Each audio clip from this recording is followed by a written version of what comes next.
Ey iman gətirənlər! Müəyyən bir müddətədək bir-birinizə borc verdikdə onu yazın. Qoy bunu aranızda bir katib ədalətlə qeyd eləsin. Katib Allahın onu öyrətdiyi kimi yazmaqdan boyun qaçırmamalıdır. Qoy o yazsın, borc alan da götürdüyü borcun miqdarını yazdırsın.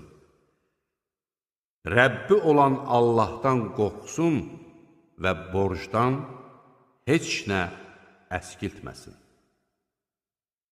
Əgər borc alan ağıldan zəif və ya acizdirsə və yaxud özü yazdırmağa qadir deyilsə, qoy onun etibarlı yaxın adamı borcu ədalətlə yazdırsın. Aranızdakı kişilərdən 2 nəfəri şahid tutun.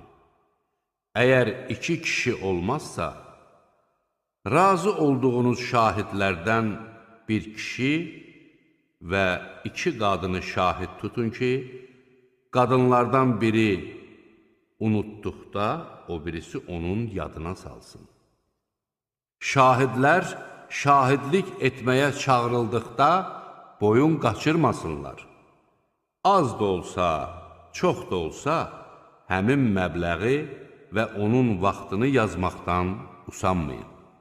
Bu, Allah yanında daha ədalətli, şahidlik üçün daha düzgün və şübhəyə düşməməyiniz üçün daha münasibdir.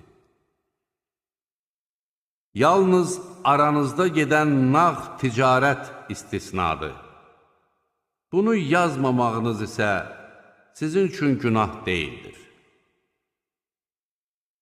Alver etdikdə şahid tutun. Amma katibə və şahidə zərər verilməməlidir. Əgər zərər yetirsəniz, şübhəsiz ki, bu sizin üçün günahdır. Allahdan qorxun. Allah da sizi öyrətsin. Allah hər şeyi bilir və onlara zülm olunmayacaqdır.